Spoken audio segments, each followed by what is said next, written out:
శ్రీరామావధూత జీవిత చరిత్ర నిత్య పారాయణం. లీలా విలాసము అధ్యాయము 14.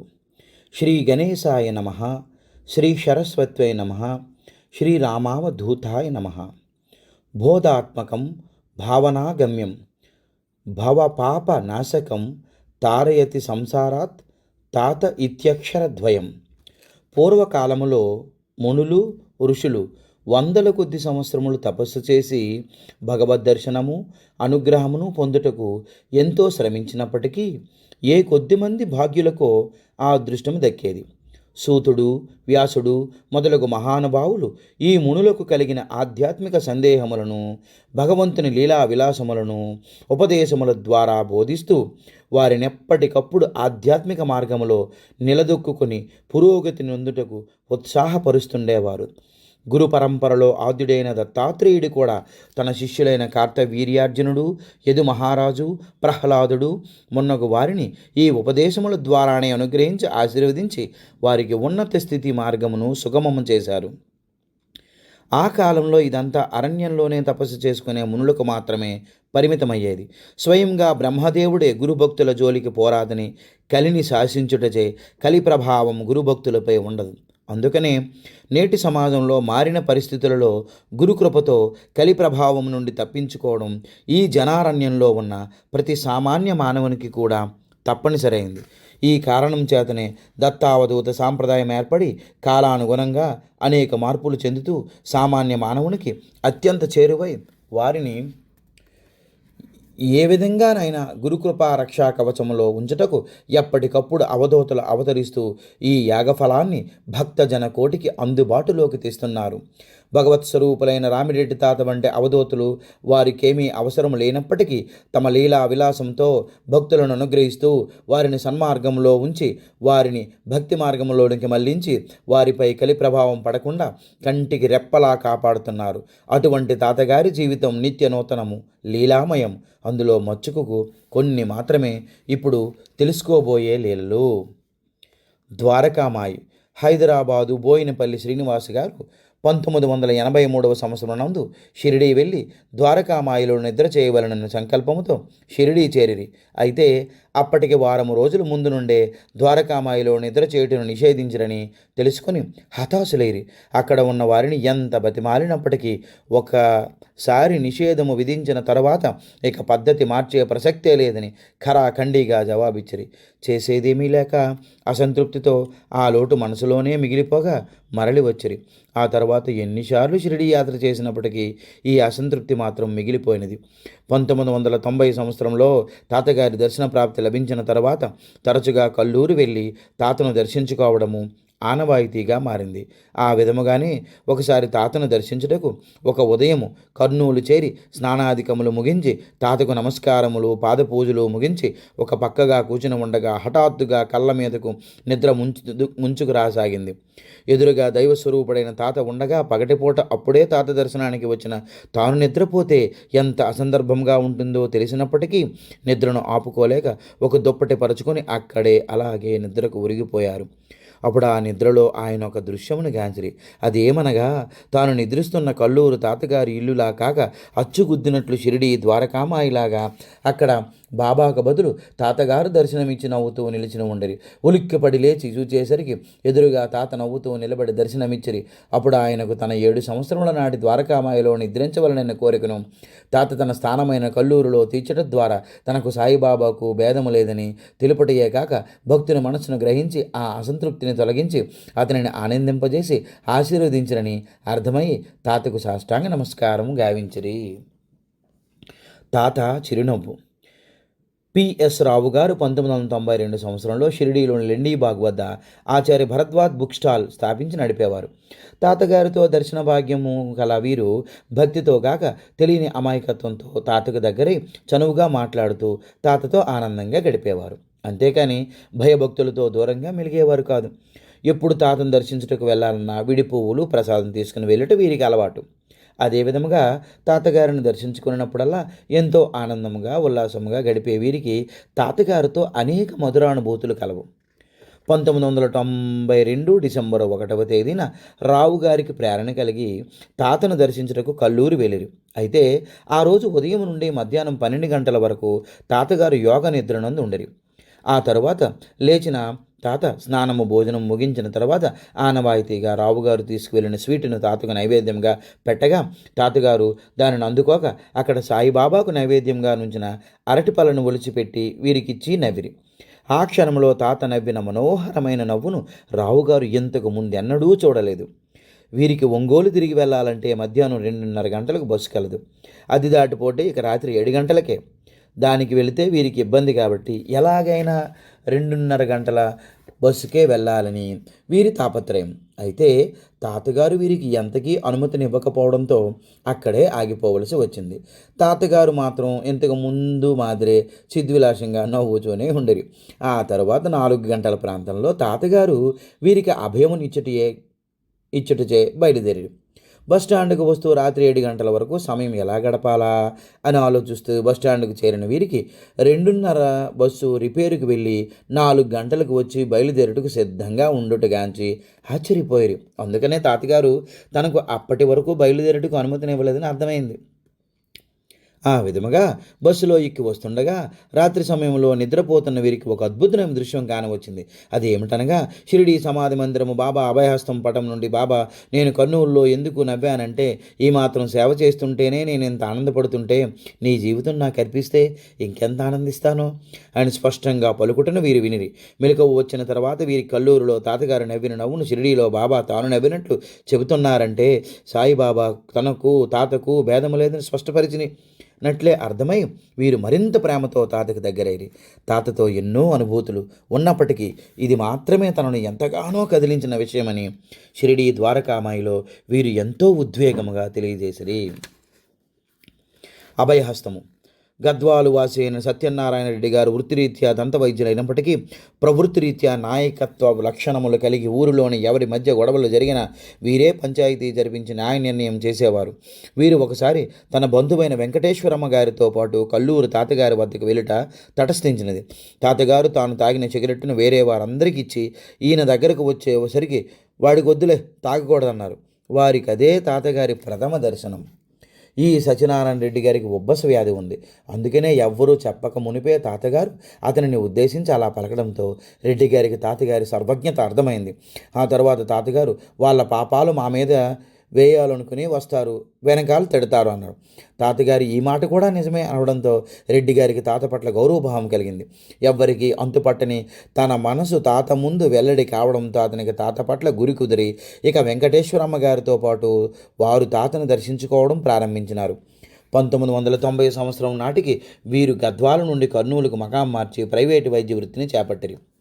ఒకసారి విజయదశమి నాడు వెంకటేశ్వరమ్మ గారు రెడ్డి గారికి కొంత పైకమనిచ్చి పండుగ నాటికి తాతగారికి పంచె కండువాను, కొత్త దుప్పటి, టవలును, మంచి పూలమాలను కొని సమర్పించమని కబురు చేయగా చేనేత దుకాణం నుండి తాతగారికి కావలసిన వస్తువులన్నీ సకాలమందు సమకూరడంతో ఎంతో ఆనందంగా వాటిని తీసుకుని పండుగ నాడు తాతగారిని దర్శించుకుని తాను తెచ్చిన నూతన వస్త్రములను తాతకు ధరింపజేసి అందముగా అలంకరింపగా అక్కడున్న భక్తులందరూ తాతగారి ఫోటో తీసిన బాగుండునని సూచించగా అనుకోకుండా తన స్కూటర్లో తయారుగానున్న కెమెరాను తీసుకుని వచ్చి తాతను ఫోటో తీయనంతలో తాత అన్నగారు తాతతో ఆశీర్వదించమనగా తాతగారు చెయ్యెత్తి దీవించినంతలో ఫోటో తీసిరి. డాక్టర్ గారు తాను తీసిన ఫోటోను తాత వద్దకు తీసుకువెళ్ళగా తాతగారు వాణ్ణి అందరికీ ఇవ్వమను అనేది. అప్పటి నుండి రెడ్డి గారు తాత నిర్దేశించిన సేవను ఒక యజ్ఞంలా భావించి ఇప్పటి వరకు సుమారు 10,000 కాపీలను భక్తులందరికీ పంచిపెట్టడం ద్వారా తాత అభయాశిస్సులు అందరికీ లభించేలా విశేష కృషి సలుపుతున్నారు. ఒక విజయదశమి నాడు డాక్టర్ గారి సతీమణి బాబా పుణ్యతిథి కావున ఆ రోజు తప్పనిసరిగా బాబా గుడికి వెళ్ళాలని చాలా కోరికగా ఉంది. అయితే డాక్టర్ గారు మాత్రం బాబాకు తాతకు భేదం లేదు కాబట్టి ఆ రోజు తాతను దర్శించిన బాబాను దర్శించినట్లేనే ఎంత నచ్చ చెప్పినప్పటికీ ఆమె తనకు ఆ నిదర్శనం కలిగితేనే తాను నమ్ముతానని, లేకపోయినట్లయితే తనకు తృప్తిగా ఉండదని చెప్పింది. ఆ రోజు సాయంత్రం భార్యాభర్తలిద్దరూ తాత వద్దకు వెళ్ళినప్పుడు గుంటూరు నుండి వచ్చిన భక్తురాలొకరు హారతి సమయం సమయంలో బాబా బాబా అంటూ ఏడుస్తూ హారతినివ్వడం చూసిన రెడ్డి గారు ఆమెతో ఊరుకోమని చెప్పినంతలో తాతయ్యనితో నువ్వు ఊరుకో అని గట్టిగా కిసిరి హారతి పూర్తయిన తర్వాత ఆమెను వివరములు అడగగా షిరిడీ వెళ్ళాలనుకున్న ఆమె భరద్వాజ్ మాస్టర్ గారు చెప్పడం వల్ల కల్లూరు వచ్చిరి. అయితే హారతి సమయంలో ఆమెకు తాతలో బాబా దర్శనం లభించడంతో ఆనందం పట్టలేక ఏడ్చేసిందని తెలిసింది. ఈ వివరములన్నీ విన రెడ్డి గారి భార్యకు తన అనుమానమునకు తగిన సమాధానమును తాత ఆ రోజే అక్కడే చూపించారని అర్థమై తేలికపడిన మనసుతో తాతకు నమస్కరించుకునిరి. మాయా స్వరూపము. సత్యవాణి గారు మాయాస్వరూపమును ఏ విధముగా తెలుసుకొనవలనని తాతను మరీ మరీ వేడుకోగా తాత మౌనముగా ఉండిపోయి చాలాసేపటి తర్వాత తాత మాట్లాడకుండగానే ఆమె కళ్ళకు ఉన్న కళ్ళజోడుని తీసేసుకుని తన కళ్ళకు పెట్టుకుని తెలిసిందా, హాయిగా ఉందా అని ప్రశ్నించరు. అయితే సత్యవాణి గారికి సమాధానం తోచకపోయినప్పటికీ మాయా ప్రభావం తాతపై ఏమాత్రం లేకపోవట చేతనే తాత హాయిగా ఉన్నారని తనకు కూడా అటువంటి హాయినే ప్రసాదించమని మరీ మరీ కోరుతున్నారు. ఆ కళ్ళజోడే మాయ. మనం భగవంతుడిచ్చిన వాటన్నిటినీ బుద్ధితో కాక మనసుతో చూస్తాము. మనసు కోరికల పుట్ట. అందుకే మనము మనసుతో చూసినదేది సరైనది కాదని భగవంతుడు మనకు బుద్ధిని విచక్షణలనే ప్రత్యేక లక్షణములను భగవతత్వముగా తెలుసుకున్నట్టుకు ఇచ్చినప్పటికీ మనుష్యులు వారిని ఉపయోగించకుండా ఇంద్రియ సంజాతమైన మనస్సుచే భగవతత్వమును తెలుసుకున్నట్టుకు వినియోగిస్తే ఫలితము ఉండదని మనసనే ఆ కళ్ళజోడుని తీసి పక్కకు పెట్టి భగవంతుడిచ్చిన అంతఃశిక్షువులను ఉపయోగిస్తే అప్పటికి మాయ తొలగిపోయి అంతా హాయిగా ఉంటుందని తాత తన మౌన బోధ ద్వారా తెలియజేశారని గ్రహించాను. ఈ సమాధానం స్ఫురించిన సత్యవాణి గారికి తాతగారు ఆ కళ్ళజోడు తీసుకుని పెట్టుకున్న తర్వాత తెలిసిందా, హాయిగా ఉందని ఎందుకన్నారో అర్థమైంది. మాయ తొలగిపోతే ఇక బాధలు కష్టాలు దుఃఖం అన్నీ తీరిపోయి మిగిలినది హాయే కదా. ఇంత వేదాంతార్థమును తాతగారు కేవలం ఒక చిన్న చర్య ద్వారా మౌనముగా తెలియచేసిరి. యాత్రాఫలము. గద్వాలు నివాసి అయిన సాయిబాబా ఒక కిరాణా దుకాణదారు. ఆయనకు మల్లేష్ హైదరాబాదు వలన తాతగారి గురించి తెలిసింది. ఎన్నోసార్లు మల్లేష్ తాతను దర్శించుకుని ఆశీస్సులు పొందాడని చెప్పడంతో ఒకసారి తన స్నేహితులు 3-4తో కల్లూరు తాత దర్శనానికి వెళ్ళారు. వీరు వెళ్ళేసరికి అక్కడ తాతగారు ఇంటిలో లేరు.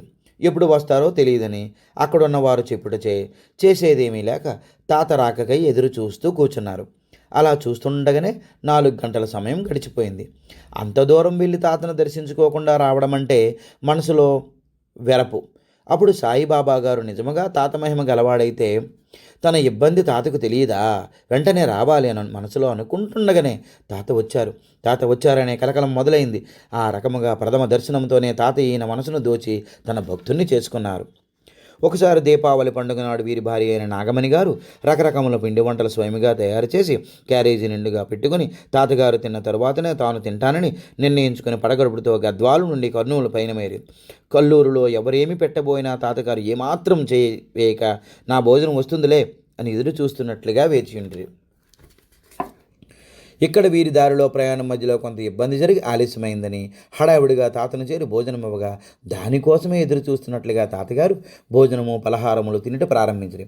ఈ కుటుంబం వారు ప్రతి మాస శివరాత్రికి శ్రీశైలము చేరి అభిషేకము పూజలు కొనుచున్నట్టును అనేక సంవత్సరములుగా పాటించుచుండరి. అదే విధముగా మరునాడు మాస శివరాత్రికి అనగా పిల్లలను తీసుకొని తాత దగ్గరికి వెళ్ళి అనుమతి కోరగా తాత ఎందుకురా వెళ్ళేది అని ఊరకుండిపోయారు. అయితే ఎన్నో సంవత్సరములుగా పాటిస్తున్న ఆచారం కావడంతో తాత పూర్తిగా వద్దు అని చెప్పలేదన్న ధైర్యంతో తాతకు నమస్కరించి బయలుదేరారు. అయితే ఎప్పుడూ లేని విధంగా అష్టకష్టాలు పడి శ్రీశైలం చేరాడు. కానీ అక్కడ కూడా ఊహించిన ఇబ్బందులలో ఇరుక్కునే అభిషేకము పూజ కూడా మనస్ఫూర్తిగా పూర్తి చేసుకొనలేకపోయారు. ఆ విధముగా తాతగారు ముందుగా రాబో ఇబ్బందిని సూచించినప్పటికీ పాటించకపోవటచే ఇబ్బందుల పాలై తాత తమనెంత బాధ్యతతో వద్దని చెప్పిరో తెలుసుకొని ఇక ముందైనా తాత మాటను జవదాటరాదనుండి స్థిర నిశ్చయమును వచ్చిరి.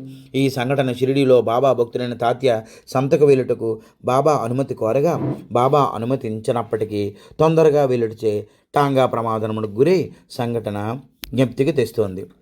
ఇక అప్పటి నుండి ఎక్కడికి వెళ్ళాలన్నా తాతగారి పూర్తి అనుమతి పొందిన తర్వాతనే ఇతర ఏర్పాట్లు ప్రారంభించేవారు. ఆ విధముగానే ఒకసారి తిరుపతి దర్శనమునకు వెళ్ళాలనుకునే తాతగారిని అడుగుగా తాత అందుకు అంగీకరించింది.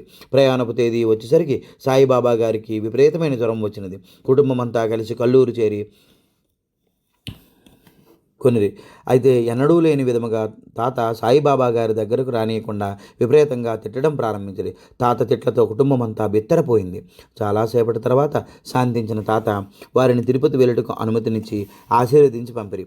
బయటికి వచ్చిన తర్వాత జ్వరంతో ఉన్న తండ్రికి ఆసరాగా చేయి అందించిన కొడుకు తండ్రి చేయి తగలగానే జ్వరం పూర్తిగా తగ్గుట చూసి ఆశ్చర్యపోయాడు.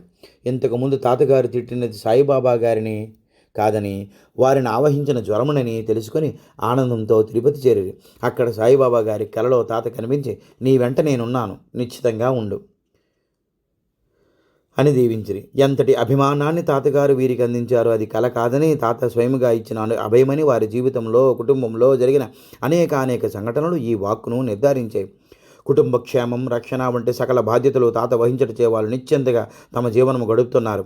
కాబట్టి కలలోనైనా తాత వాక్కుకు తిరిగి ఉండదనడానికి వీరి జీవితమే ఒక నిదర్శనము.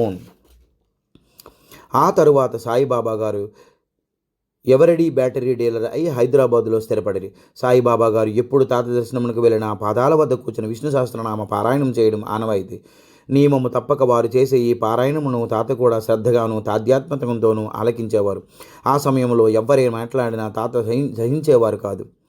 1992 సంవత్సరంలో సాయిబాబా గారికి అయ్యప్ప దీక్ష చేయాలనే సంకల్పం కలిగి వివరములు తెలుసుకోగా, ఎవరైనా గురుముఖంగా ఆ దీక్షను బట్టి యాత్ర చేయాలని తెలుసుకుని తనకు గురువు దైవం అన్నీ తాతే కాబట్టి తాత ఆశీర్వాదమే తనకు మంత్రదీక్షని భావించి కల్లూరు చేరి తాతకు నమస్కరించి మనసులో అయ్యప్ప దీక్షను గురించి ఆలోచిస్తుండగా తాత పక్కనే ఉన్న గంధపు గిన్నెను అందుకొని ఈయన నుదుటిపై నిలువుగా చందనం దిద్దారు. అదే తాత అనుమతి ఆశీర్వాదములుగా భావించి సాయిబాబా గారు దీక్ష ప్రారంభించారు. నియమనిష్టలతో కూడుకున్న అయ్యప్ప దీక్షను భక్తి శ్రద్ధలతో పూర్తి కావించి శబరిమలై వెళ్ళుటకు తాత అనుమతికై కల్లూరు చేరి ఎప్పటిలాగే విష్ణు సహస్రనామం చేయాలనుకోగా, ఆనాడు భక్తులు ఎక్కువగా ఉండుటచే తాత పాదాల వద్దగాక దూరముగా కూర్చుని కళ్ళు మూసుకుని మనసులోనే పారాయణ చేసి కళ్ళు తెరిచి చూసేసరికి పూర్తిగా ఆనుకొని ఎదురుగా నిలబడి ఉన్న తాత రెండు చేతులు ఎత్తి నిండుగా ఆశీర్వదించరి. మొదటిసారి శబరిమలై దర్శనానికి వెళుతున్న తనకు తాత ఆశీర్వాదము సంపూర్ణంగా లభించిన ఆనందంతో ప్రయాణమైరి. కార్తీక స్నానము. చిన్నతనము నుండి తాతగారిని చూస్తున్నప్పటికీ ఎన్నడూ తాత వద్దకు వెళ్ళకపోగా ఎప్పుడైనా ఎదురుపడితే పక్కకు తప్పుకు వెళ్ళిపోయే కేసమ్మ ఒకరోజు ధనారెడ్డి గారి భార్య శాంతమ్మతో కలిసి తాత దర్శనానికి వెళ్ళగా తాతగారు ఎన్నాళ్ళకు తీరికైందా అన్నారు. తాత పలికిన ఆ మాటతో తాత పట్ల భక్తి ప్రేమలు కలిగి తరచుగా తాత వద్దకు వచ్చిన తాతను దర్శించుకుని వీలైనప్పుడల్లా తాతకు స్నానము చేయించడము, తలదువ్వి పూలు పెట్టడము వంటి అలంకరణలు చేసి తాతను చూసి మురిసిపోయేవారు. ఆ రకంగా భక్తితో కన్నా చనువుతోనే తాతగారికి దగ్గరేది. ఎప్పుడు ఏ కష్టం వచ్చినా తాత వద్దకు వెళ్ళగానే తాతగారు ఆ సందర్భమునకు తగినట్లు పాట పాడి ఓదార్పునిచ్చేవారు. అలానే ఒకసారి వెళ్ళినప్పుడు దూర ప్రాంతముల నుండి వచ్చిన భక్తులు ఎక్కువగా ఉండడంతో దూరముగా కూర్చుని ఉన్న కేశమ్మ తన కష్టములను తలుచుకుంటుండగా ఆగమన్నా ఆగకుండా కన్నీళ్లు కాలువలై ప్రవహించాయి. ఎందరో భక్తుల మధ్య కూర్చొని ఉన్న తాత ఆవేదన నిండిన మనసుతో ఉన్న ఈమెను చూచి కూర్చున్న చోటు నుండి ఊరకే కన్నీరు నింప కారణమేమమ్మా మాటాడవిదేమమ్మా అని పాడేసరికి ఆగలేకపోయిన కేశమ్మ వెంటనే తాత పాదాలను కన్నీటితో అభిషేకించింది. ఒకసారి కాంతమ్మ, కేశమ్మ కూతురు కార్తీక మాసమంతా హంద్రీ నదిలో స్నానమాచరించి తాతను దర్శించి వెళ్ళాలనుకున్నారు. అదేవిధముగా ప్రతిరోజు చేస్తుండగా ఒకరోజు తెల్లవారు 4 గంటలు అయి ఉంటుందనుకొని పొరపాటున 2 గంటల ప్రాంతంలోనే నదికి చేరుకున్నారు. అయితే అక్కడ ఆ నిశ్శబ్ద వాతావరణము, కదలకలేని నీళ్లను చూస్తే వీరికి అనుమానం కలిగినప్పటికీ అక్కడ వరకు వచ్చినారు తిరిగి వెళ్ళలేక క్షమించమని గంగామాతకు నమస్కరించుకుని భయపడుతూనే తాతను తలుచుకుంటూ తమకు ధైర్యమును కలిగించుటకు తాత తోడుండాలని మనసులో ప్రార్థించుకుంటూ నీళ్ళలోకి దిగినంతలో ఎక్కడి నుండో ఒక పెద్ద కుక్క ఆ రాత్రి సమయంలో నీళ్ళలో ఈదుకుంటూ వీరి చెంత చేరి వీరి స్నానములు పూర్తయి గట్టు మీదకి వచ్చే వరకు ఉండి వెడలిపోయింది. అది చూసిన వీరికి కలిగిన ఆనందం అంతా కాదు. తను ప్రార్థన విన్న తాతగారు తమకు తోడుగా కుక్కను కాపలా పంపించిందని గ్రహించి మనసారా తాతకు నమస్కరించుకునిరి. ఒకసారి కేశమ్మకు అనుకోకుండా పెద్ద జబ్బు చేయగా ఏమి చేయాలో తెలియక తాత సమాధి వద్ద ఎంతో బాధపడుతూ తన జబ్బును తొలగించమని తాతను ప్రార్థిస్తూ తాత సమాధి వద్దనే నిద్ర చేసింది. అప్పుడు కలలో తాతగారు ఈమెకు మెడ మీద కాలు వేసి నొక్కి పెట్టి ఉంచారు. ఉక్కిరి బిక్కిరి అయిన ఆమె లేచి చూసేసరికి అది కళ అని తెలుసుకోవడమే కాక తన జబ్బు నయమైన సంగతిని కూడా గ్రహించి తాతకు భక్తిపూర్వక నమస్కారములు అందించుకున్నది. డిపిఎం కర్నూలు పట్టణంలో తాతగారు సతీష్ వాళ్ళ ఇంటిని పావనము చేసినన్నిసార్లు ఇంక ఏ ఇంటిని చేయలేదంటే అతిశయోక్తి కాదేమో. 1985వ సంవత్సరంలో వీరు మొదటిసారిగా తాతను దిగంబరముగా చూసినప్పటికీ ఎంతో ఆప్యాయతానందము కలిగింది. అప్పటి నుండి వీలైనప్పుడల్లా తాతను దర్శించుకుంటూ ఇతని భార్య రాజేశ్వరి తాతకు తలదువ్వడము, స్నానం చేయించడము వంటి పనులన్నీ ఒక చిన్న పిల్లవాడికి తల్లి చేసినట్లుగా చేసేది. ఆ రకముగా తాతతో వారికి అనుబంధము పెరిగింది. ఒకసారి సతీష్ అందరినీ తాత వద్దకు దర్శనానికి తీసుకువెడతానని చెప్పి తర్వాత భార్య అడిగితే చెంపదెబ్బ కొట్టాడు. అప్పుడు ఆమె పిల్లలను తీసుకుని కల్లూరుకు నడుచుకుంటూనే వెళ్ళిపోయింది. అప్పుడు తాత ఆమె నమస్కారం చేస్తే చేయించుకోలేదు. బజ్జీలు పెడితే తినకుండా ఏ రకమైన సేవను గ్రహించక దెబ్బలు తిని రావక్కర్లేదు అన్నారు. తాత సర్వజ్ఞతను తెలుసుకున్న రాజేశ్వరి వెంటనే సతీష్కు కబురు చేయగా అతను వెంటనే వచ్చి తాతను క్షమించమని వేడుకొని తాతను సేవించగా అప్పుడు తాతగారు వారి సేవను అనుగ్రహించారు. డీసీఎం బండిని నడిపించే సతీష్ వాళ్ళ బండిని తాతగారు అనేక మార్లు ఎక్కి కర్నూలంతా తిప్పమనేవారు. ఒకసారి భక్తులందరూ కలిసి తాతగారితో పాటు ఈ డీసీఎంలోనే లద్దగిరి వెళ్ళగా అక్కడ అందరినీ తాతగారు విశేషంగా ఆశీర్వదించారు. ఒకరోజు నూతన సంవత్సరం నాడు సతీష్ తాతగారిని తమ ఇంటికి ఆహ్వానించి పక్కనే ఉన్న తన అక్కగారు జయమ్మ గారింటికి తీసుకుని వెళ్ళి అక్కడ నుండి తన పని మీద తాను వెళ్ళిపోయాడు. అప్పుడు ఆ సమయానికి జయమ్మ గారు భక్ష్యాలు చేస్తుండడంతో ఆ ప్రాంతమంతా పొగ కమ్ముకుని ఉంది. రాజేశ్వరి ఎంత బతిమాకున్నప్పటికీ తాత వారింటికి వెళ్ళలేదు. ఆ పొగలోనే కూర్చొని అక్కడి నుండే వెనుకకు మరలేరు కానీ పక్కనే ఉన్న సతీష్ ఎంట కాలు కూడా పెట్టలేదు. ఎంతసేపు తాత ఎందుకు ఇలా చేసుంటారా అని ఆలోచించిన వారికి సతీష్ తాతను వదిలి వెళ్ళిపోయినందుకే తాతగారు వారింటికి రాలేదని స్ఫురణకొచ్చి ఎంతో బాధపడింది. ఒకసారి వారింట సత్యనారాయణ వ్రతము నిర్వహించదలిచి తాతగారు నైనిటాల్ ఫోటోను తాతగారి ఆశ్రమం నుండి అడిగి తెచ్చి వ్రతం పూర్తి చేసుకున్నారు. కానీ ఆ తరువాత ఆ పటము ఇవ్వడానికి వారికి మనసొప్పగా దానిని తమ మందిరంలోనే ఉంచుకున్నారు. ఆ తర్వాత కొంతకాలానికి ఆ ఫోటో మందిరంలో పెద్దదిగా అనిపించి గోడకు పెడితే బాగుండనని ఆలోచించి పూజలో నుంచి తీసివేయగా అనుకోకుండా అనేక కష్టాలు వచ్చాయి. తిరిగి పూజలో పెట్టడంతో సమస్యలు తీరాయి.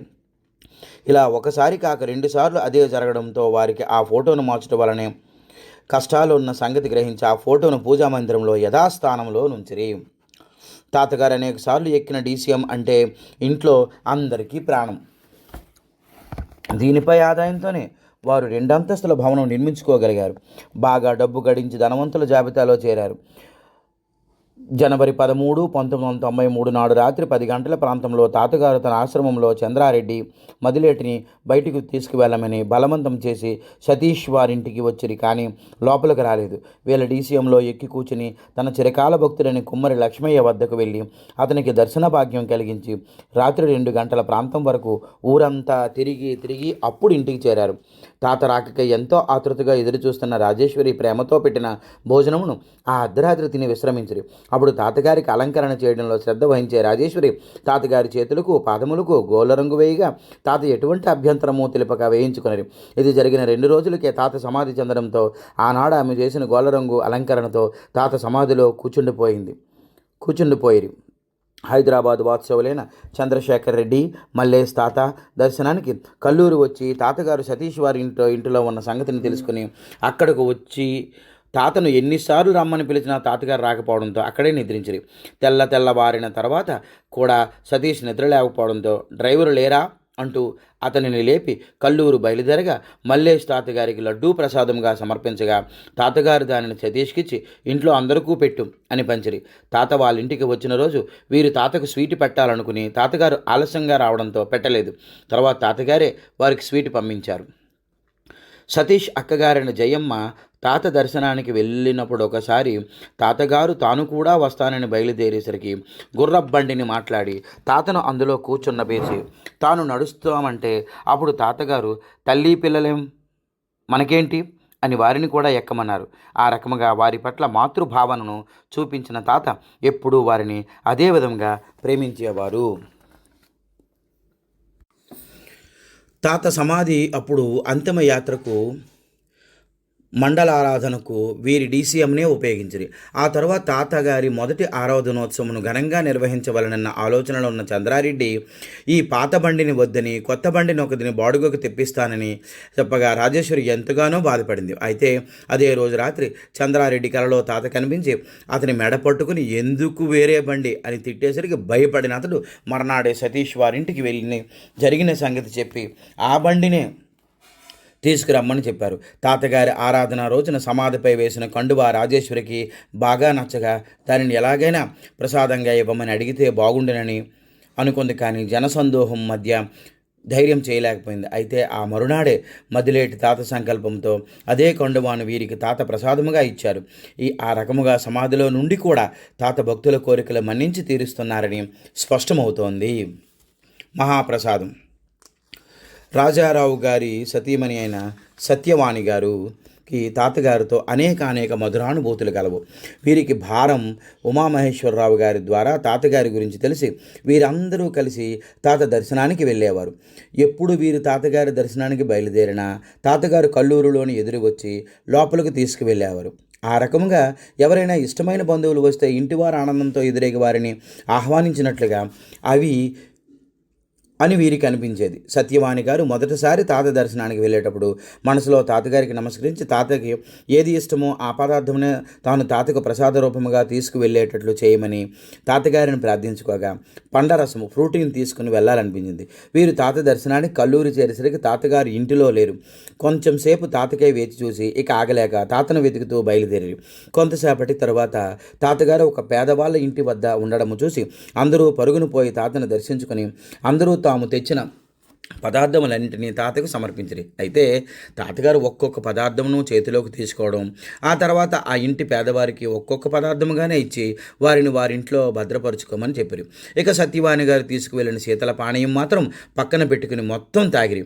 అంతేగాక తాతగారు ఈమె తెచ్చిన పెప్పరమెంటును చప్పరించి ప్రసాదముగా ఈమెకే తిరిగి ఇచ్చిరి. గురువుగారి ఉచ్చిష్టము జ్ఞానబోధ కలిగించునని తెలిసిన వాణిగారు ఆనందంతో ఆ ప్రసాదమును స్వీకరించిరి. ఇంకొకసారి తాత దర్శనానికి వెళ్ళినప్పుడు పలహారములు తీసుకుని వెళ్ళారు. 3 రోజుల నుండి ఎవరెన్ని రకముల పదార్థములు భోజనము పెట్టినా తాత ఏమీ తినకుండా కూర్చునే ఉన్నారు. భక్తులందరూ ఎంతో ఆతృతగా తాతగారు కనీసం ఒక్క పదార్థమైనా తింటే బాగుండును అనుకుంటూనే అప్పటికే 3 రోజులు గడిచిపోవటచే అందరూ ఆందోళనలో ఉండరు. అయితే సత్యవాణి గారు రాజారావు గారు లోపలకు ప్రవేశించడంతోనే తాతగారు సత్యవాణి గారిని చూసి ఎన్నాళ్ళయిందమ్మా నిన్ను చూసి అని ఎంతో ఆత్మీయతతో పలకరించడమే కాకుండా వారు తెచ్చిన పలహారములను స్వీకరించిరి. ఆ సమయంలో తాత దగ్గర ఉన్న వాళ్ళందరూ కూడా ఎంతో ఆనందముగా 3 రోజుల నుండి ఏమీ తినని తాత ఇప్పుడు వాళ్ళు తీసుకువచ్చిన పలహారము చేసిరంటే అది వీరి అదృష్టమేనని పొగిడిరి. సాయి భక్తులైన వీరు ఎక్కడికి వెళ్ళినా సాయికి మనస్ఫూర్తిగా నమస్కరించుకుని తాతగారి వంటి దైవస్వరూపులను మామూలు లౌకికపరమైన కోరికలను కోరకుండానట్లు తాత వద్ద నుండి ఎన్నెన్నో ఆధ్యాత్మికపరమైన సమస్యలకు సరైన సమాధానము పొందినట్లు చేయమని వేడుకునేవారు. ఆ విధముగానే వీరు తాతను రకరకముల ప్రశ్నలు వేసి వాటికి తగిన సమాధానములు తాత నుండే పొందేవారు. ఒకసారి తాతగారిని రాజారావు సత్యవాణి గారి ఇంటికి ఆహ్వానించిరి. వీరింటికి వచ్చిన తర్వాత తాతగారిని వారు తమ పూజా మందిరంలోనికి ఆహ్వానించి యథావిధిగా భక్తి శ్రద్ధలతో పాదపూజ సలిపి తాతకు పూలహారం వేయబోగా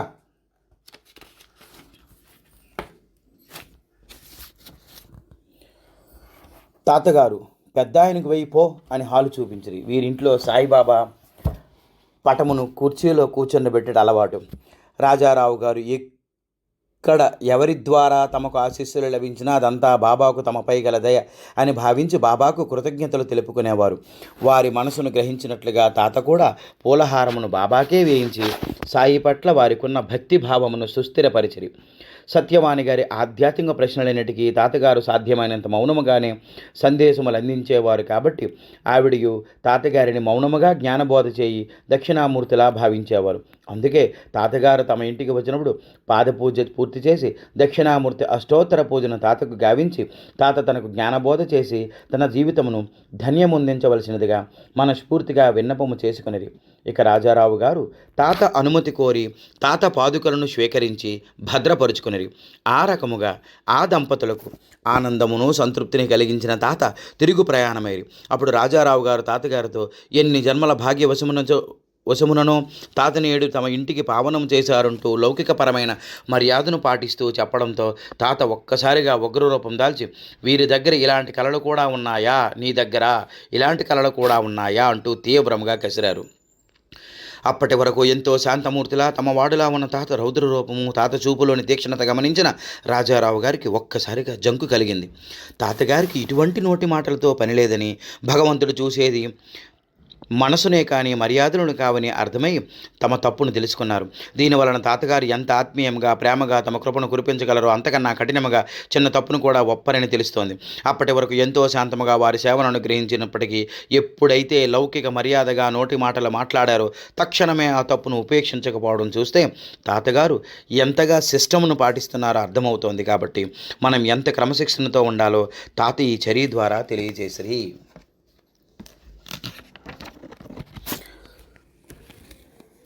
ఆర్ద్రత. దోహా, ఖతార్లో నివాసముండే సత్యనారాయణ సాయిబాబా భక్తుడు. అవధూత సాంప్రదాయంపై అవగాహన కలిగినవాడు. అతని మిత్రుడు షిరిడీలోని మహల్సపతి గారి ఇంటి నుండి శ్రీరామావధూత జీవిత చరిత్ర పారాయణ గ్రంథము పొంది పారాయణ చేసి వీరిని కూడా పారాయణ చేయమని ఇవ్వడము జరిగినది.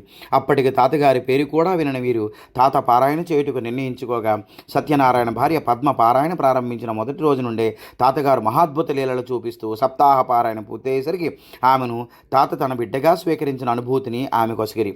అప్పటి నుండి కుటుంబమంతా తాత పట్ల భక్తి భావమును కలిగి తాతను తమ కుటుంబ పెద్దగా భావించి మానసికముగా దగ్గరేరి కేవలము గ్రంథపారాయణ ద్వారా తాతగారి తత్వమును, రూపురేఖలను, లీలా మహత్యమును గ్రహించిన సత్యనారాయణ గారి తాతగారిపై అద్భుతమైన పాటలల్లి తాతగారికి సమర్పించుకున్నారు.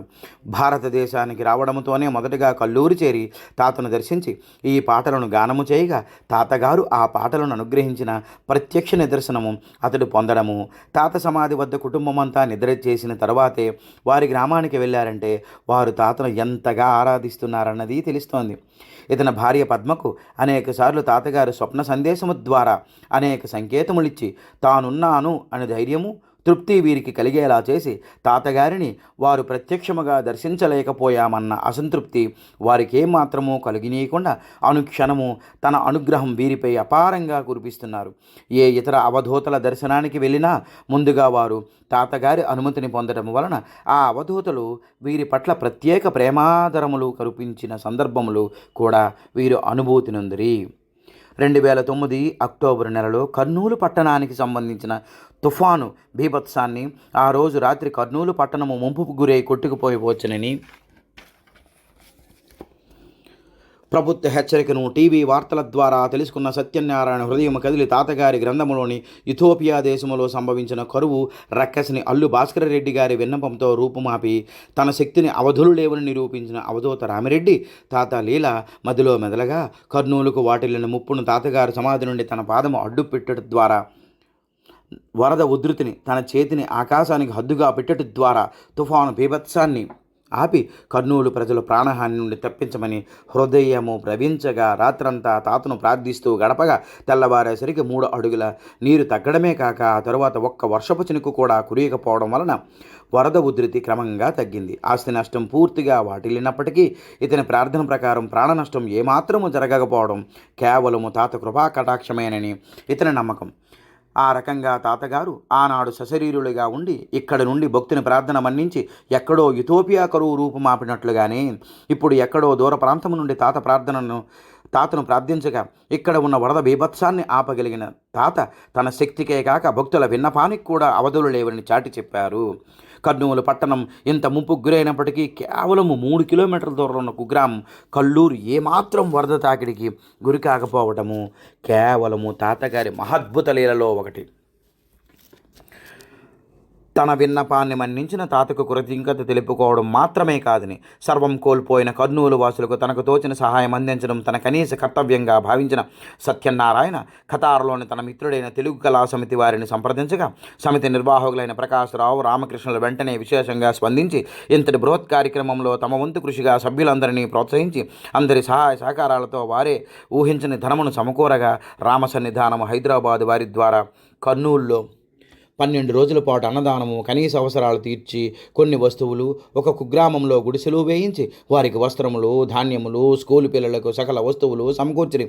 తెలుగు కళా సమితి వారికి తాతగారి గురించి ఏమాత్రం తెలియనప్పటికీ సత్యనారాయణ ద్వారా వారికి అంతటి మహద్భాగ్యమును తాతగారు కల్పించే అనగా తాతగారికి వారి పట్ల గల ప్రత్యేక ప్రేమ అర్థమవుతుంది. ఈ బృహత్ కార్యక్రమంలో ప్రత్యక్షంగా కానీ పరోక్షంగా కానీ పాల్గొన్న ప్రతి ఒక్కరిపైన తాతగారి కృపా దృష్టి అపారంగా కురుస్తుందనడంలో సందేహం లేదు.